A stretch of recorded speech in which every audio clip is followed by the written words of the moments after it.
Ever feel like you're stuck in a rut, unable to reach your full potential, like there's a hidden force holding you back? Well, you're not alone.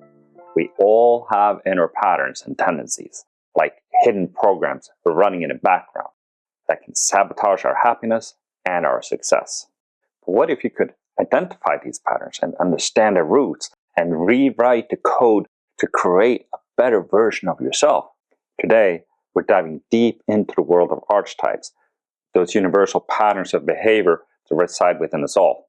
Think of them as characters in the story of your life, each with their own motivations, strengths, and shadows.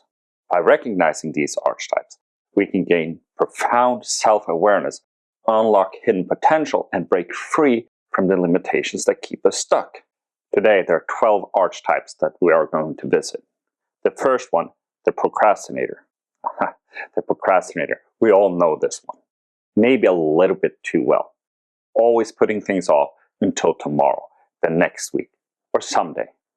But why? Fear of failure maybe? Perfectionism? Or maybe just a good old-fashioned lack of self-discipline? I used to be a master procrastinator. If there was one thing I never put off, it was doing more procrastination. Immediately. It's funny how great some procrastinators actually get at, well, procrastinating. How much effort and ingenuity procrastinators can put into avoiding simple things that need to be done. Procrastination is some really dangerous stuff if left to fester and grow. Besides being able to create massive havoc in your life, like destroying relationships, careers, and more, it can cause a heap of psychological problems that can severely reduce your capabilities to live a fulfilling life. The sooner you realize that procrastination is a form of self-sabotage, the sooner you'll be able to change and become the best version of yourself. Procrastination is a complex behavior with a variety of underlying causes, and it's often a combination of factors that contribute to the habit. Fear of failure can be paralyzing, as can anxiety. Perfection can set us up for disappointment, while low self-esteem can prevent us from even trying in the first place. And depression can sap our energy or make things seem pointless. And sometimes, well, we just need a good dose of discipline to get things done, to overcome task aversion, like the boring or unpleasant stuff. But the good news is, procrastination is a habit, and habits can be broken. To overcome procrastination, start by setting clear and achievable goals. Break down large tasks into smaller and more manageable steps. Create a schedule and stick to it. Here you can check out my other videos where I teach how to form strong and positive habits. The link is below. And don't forget to celebrate your wins along the way. Now, do you recognize yourself in the procrastinator? Well, don't worry. We'll explore more strategies to overcome this challenge in future dedicated videos. But remember, you might not just be one archetype. We're complex beings. You might be a procrastinator and an overthinker, or something else. The overthinker, always analyzing, dissecting, and second-guessing. Their mind is a constant whirlwind of what-ifs and should-haves. But why? Anxiety, fear of making mistakes, or a lack of trust in their own intuition? A person that I'm very fond of suffers from what we jokingly call chronic decision disorder. The never-ending yes but no, but yes but no, but yes. Every single decision's pros and cons and every path dependency is weighted for the most mundane and insignificant thing. It's exhausting just to selecting a flavor of ice cream. The funny thing about overthinking, though, is that it can actually create the very problems that you're trying to avoid in the first place. By dwelling on worst-case scenarios and potential mistakes, you can end up manifesting those outcomes. It's like worrying about tripping over your own feet and then actually tripping. In other cases, it's like standing on the middle of a train track with a train fast approaching, struggling to make up your mind which side of the track to walk to, until whack. We've all been there, right? Lying awake at night, replaying conversations, second-guessing decisions, or creating elaborate scenarios in our heads. Overthinking is a common struggle, but it's one that we can learn to manage. Now, overthinking can stem from anxiety, a need for control, or past experiences where mistakes had negative consequences. But learning to trust your gut and quiet those racing thoughts can be incredibly liberating. To overcome overthinking, practice mindfulness and learn meditation. Learn to trust your intuition, challenge your negative thoughts, and replace them with positive affirmations.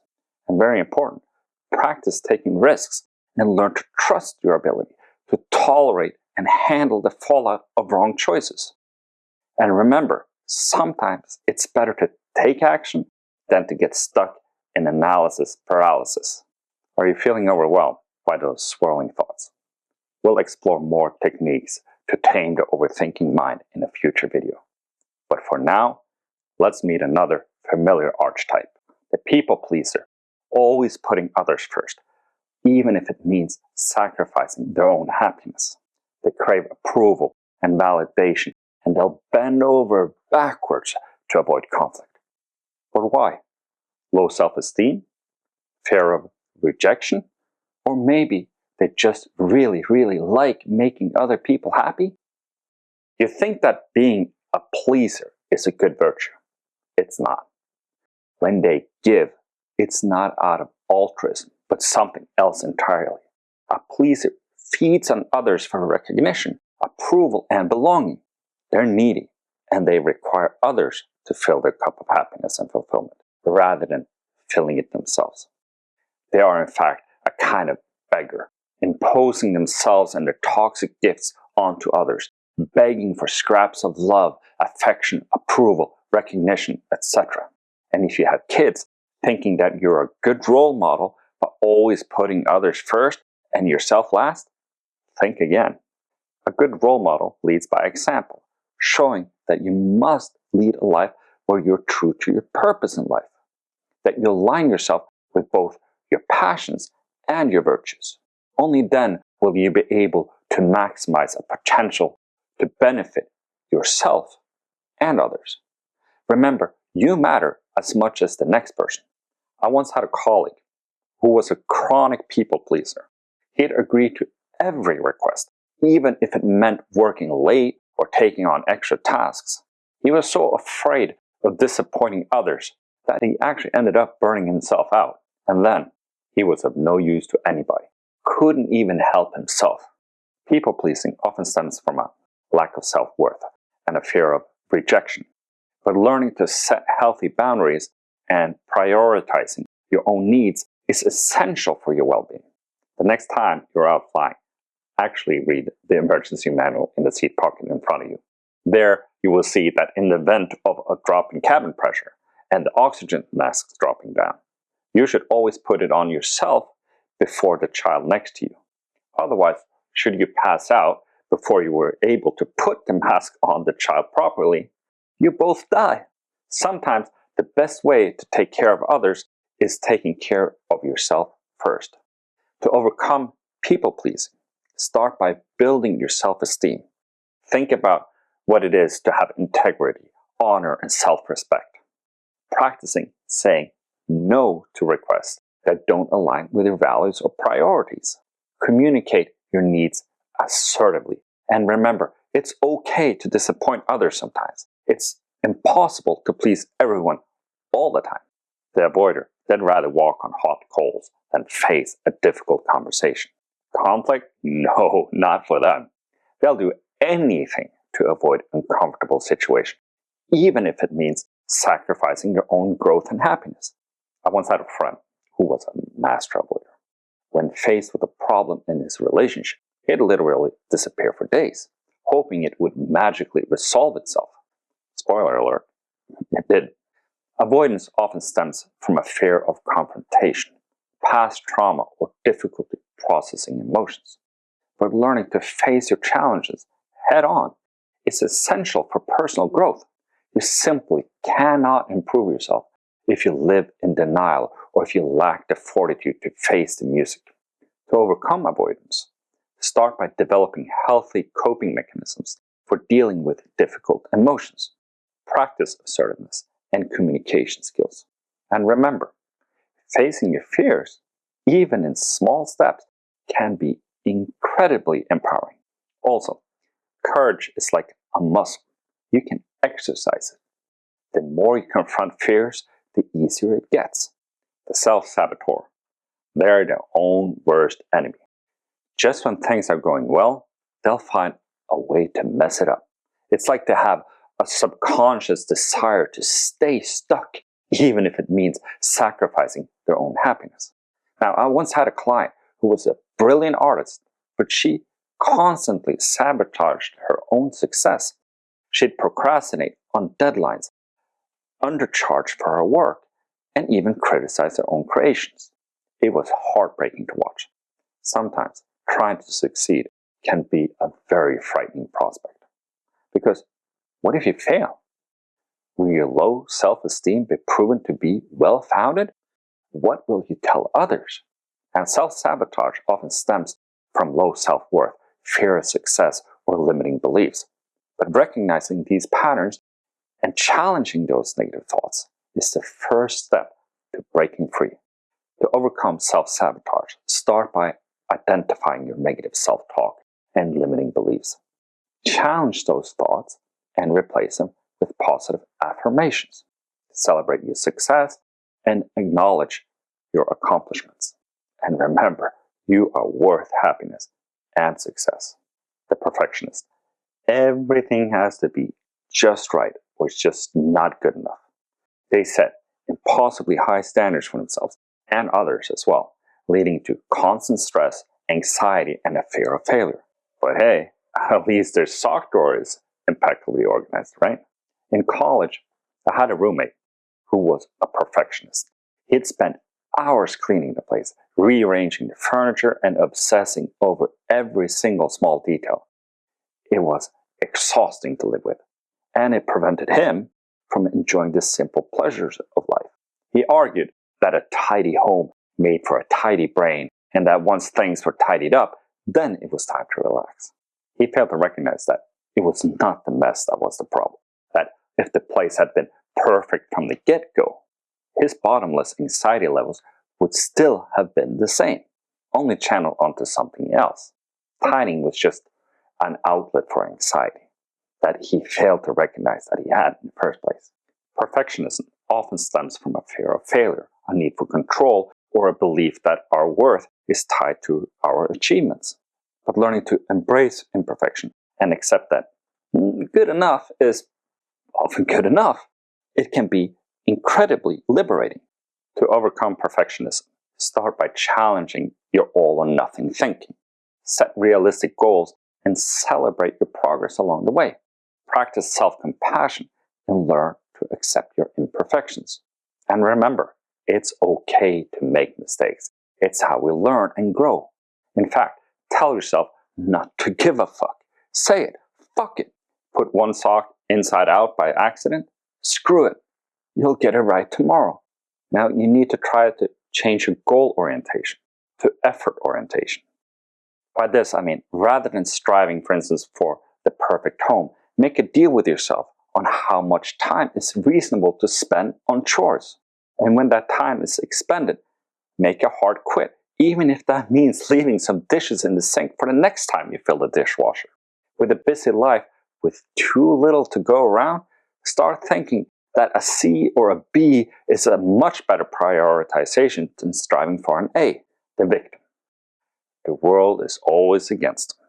Nothing is ever their fault. They're stuck in a cycle of blame and resentment and learned helplessness. But here's the thing.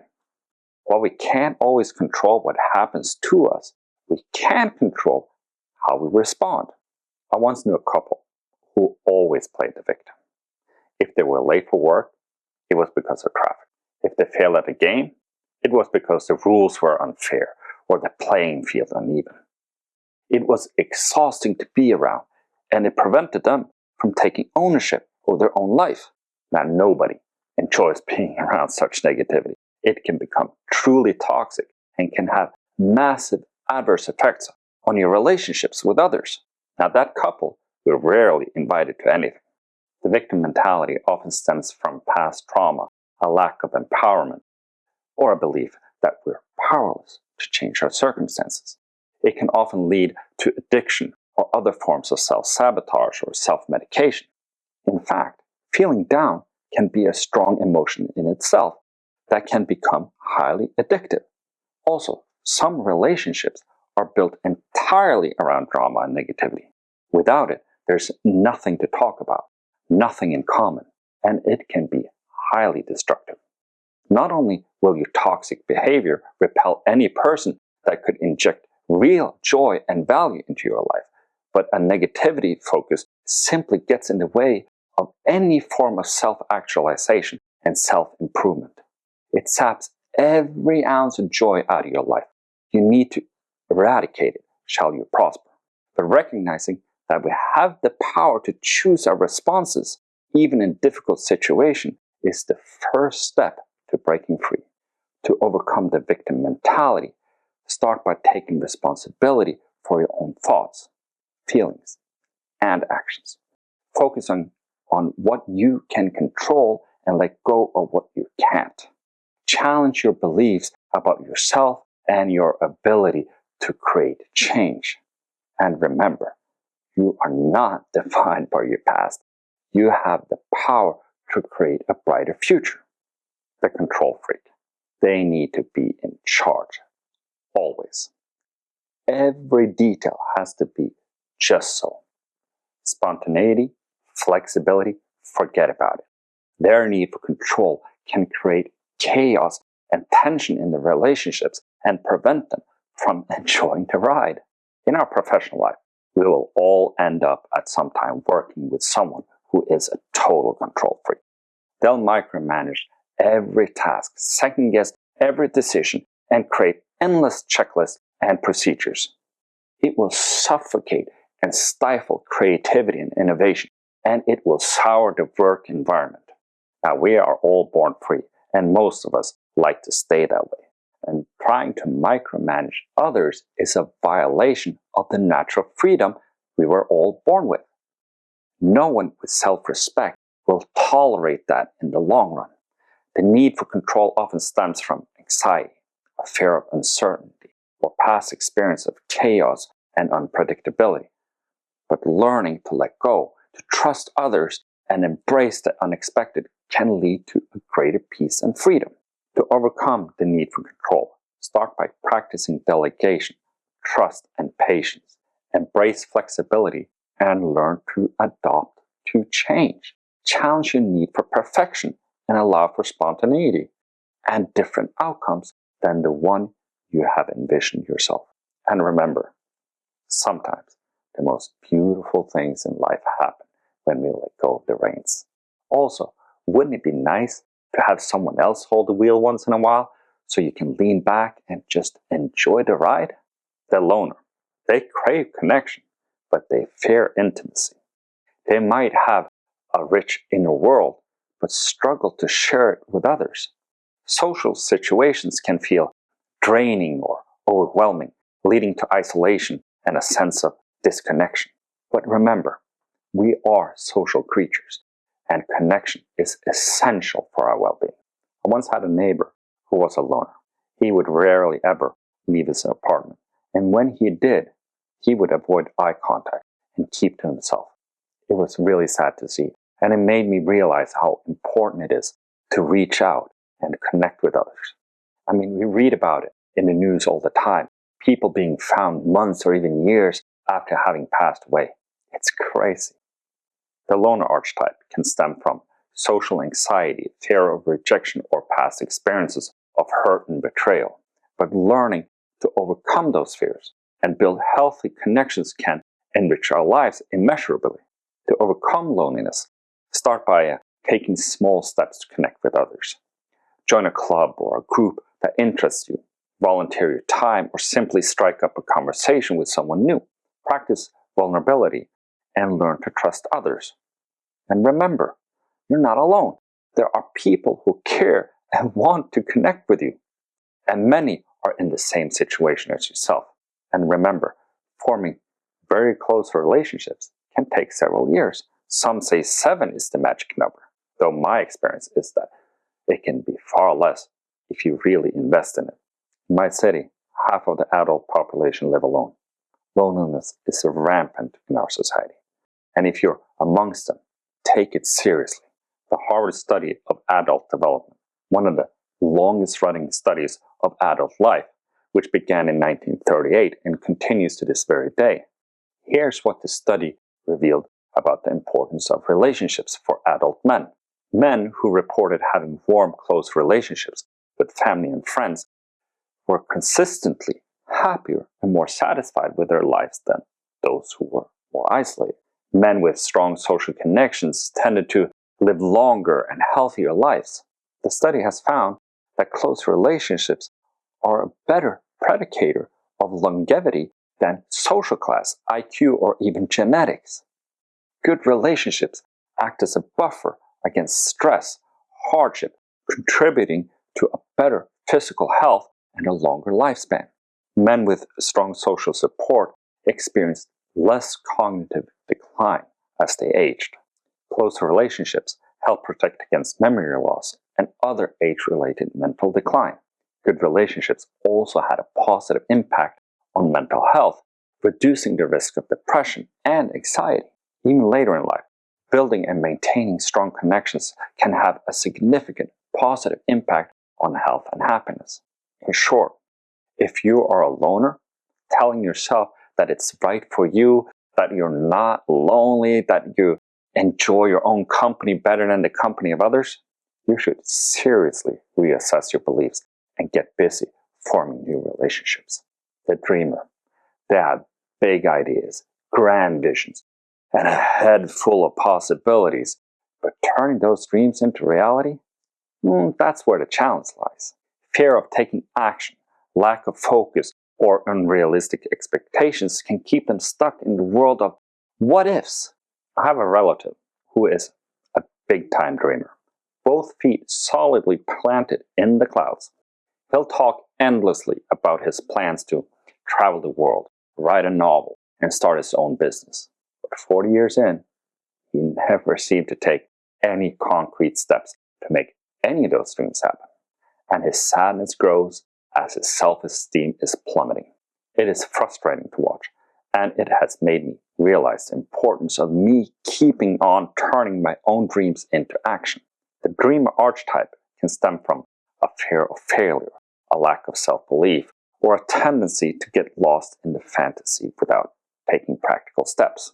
But learning to set realistic goals, breaking them down into smaller steps, and taking consistent action can turn those dreams into reality. Many dreamers only think about the end result rather than the journey of getting there, thinking that once they get there, everything will be different, everything will be magnificent. To overcome the dreamer archetype, start by setting specific, measurable, achievable, relevant, and time-bound goals. Break down those goals into smaller, manageable steps. Create a plan and take consistent action, even if it's just one small step each day. But be honest about what makes you fired up, what you are passionate about.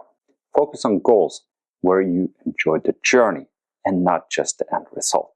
And remember, celebrate your progress along the way. And don't be afraid to adjust your plans as you learn and grow.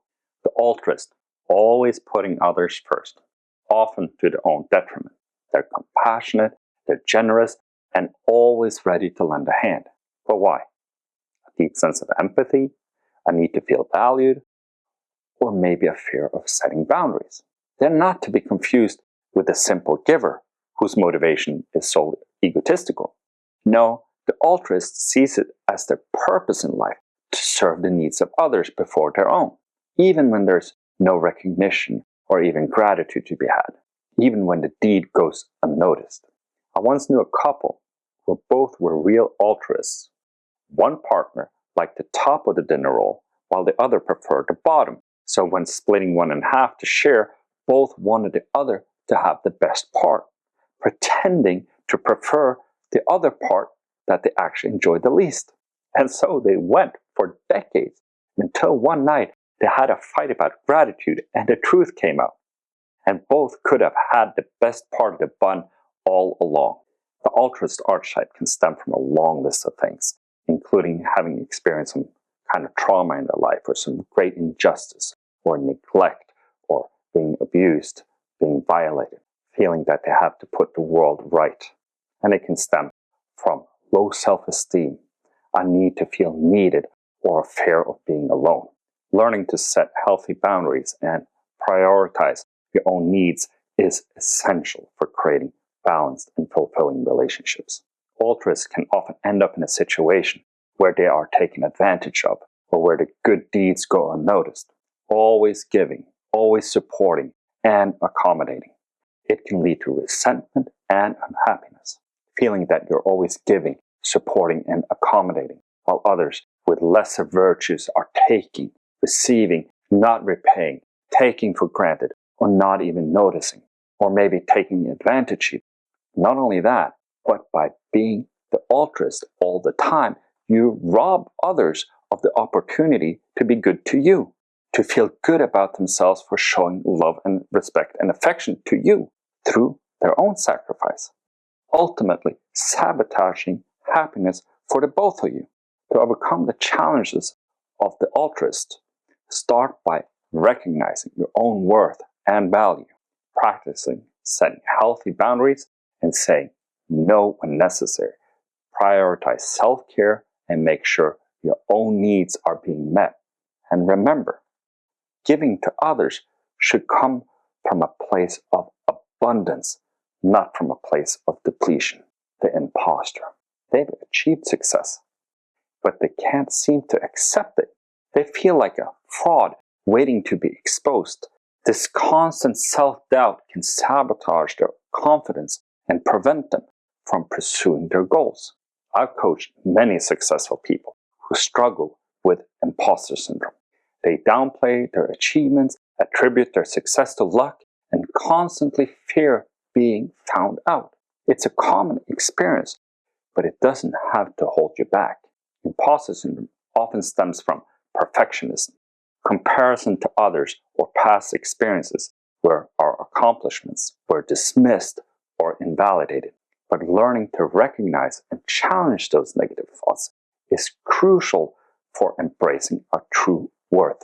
To overcome imposter syndrome, start by acknowledging your accomplishments and celebrating your successes, focusing on your strengths and past achievements. Challenge those negative thoughts that tell you you're not good enough. Surround yourself with supportive people who believe in you. And remember, you're not alone. Many successful people struggle with these feelings. As we've seen, these 12 archetypes can be powerful forces in our lives, shaping our behaviors and influencing our choices. But here's the key. They're not set in stone. They're not a life sentence. Instead, they're opportunities for growth and transformation. By recognizing these patterns within ourselves, we gain a profound understanding of why we do what we do. We can start to challenge those old habits, those ingrained tendencies that no longer serve us. We can step out of the shadows of these archetypes and into the light of our true potential. If you think that you got the right idea now, think again.